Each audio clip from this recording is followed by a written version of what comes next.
Well, Jim, disappointed man today because first half performance was excellent. Second half you were dominating large periods of the game, but yet you've come away with nothing. Really disappointed in terms of how the game panned out. I thought we handled the conditions fairly well in the first half. The Ayr had the wind behind them and put us under pressure, but we limited them to a few chances. Really disappointed with the goal we lost.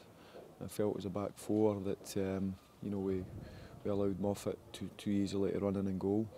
He is a quality striker, we know that, and I tried to warn him about that. But we got into some good opportunities in the first half, particularly Dylan Easton.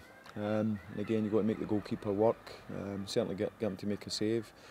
And at half time I felt satisfied because I felt that hopefully we could make the conditions pay in the second half.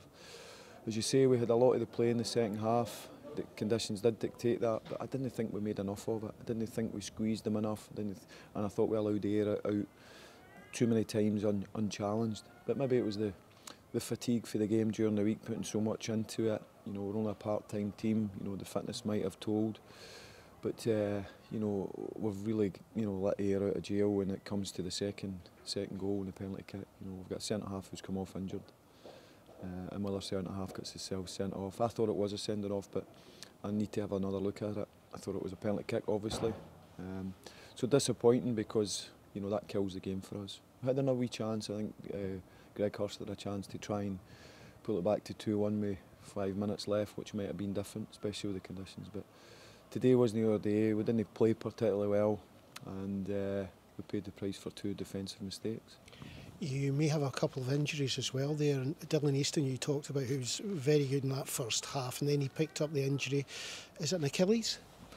Well, the guy stood down the back his Achilles. It was touch and go whether he was going to come back out at half time. Dale Hilson's been struggling all week as well since the game, as is Travis, who came off, and Andy Monroe. But we're really struggling to overcome these injuries and suspensions that we're getting, particularly with the squad that we've got. It's really took its toll on us, and we've got to make sure that we start to keep our discipline for the last 6 games, because we need everybody available as much as we can. We'll get Eddie Malone back now for suspension, which will obviously give us a wee lift.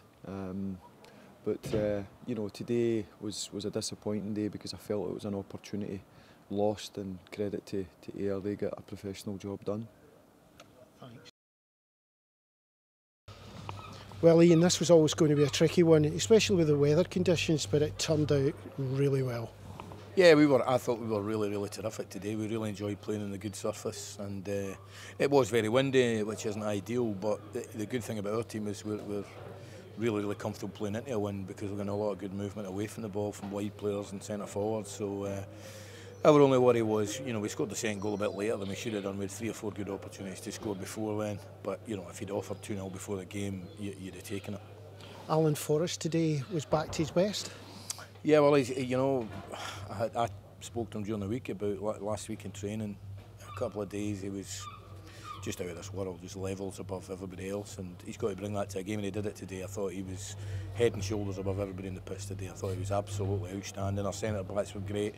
We didn't have a failure today again, just like the other night, just like the Wraith game, and another clean sheet. We just need to keep it going, and Wraith have got I expect them to win tomorrow, but East Fife probably all their fans are winning a derby, so we'll see how that goes.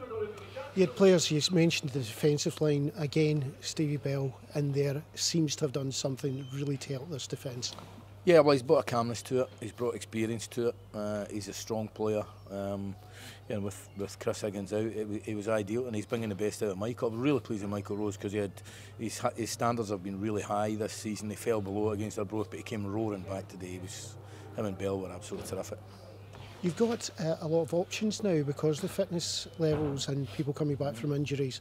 That must help you for the run-in. Yeah, it does. I mean, we've only Higgy really out. Ross Docherty, we need to be fair to him. He will play in an emergency, but he isn't right. He needs something done. What it is, I don't know. Everybody else is okay. The big farmer will be back on Tuesday night at Albion Rovers. So yeah, it does give us options, and you've got to think what might have been if we hadn't been decimated for 3.5 months. Thanks very much. Cheers.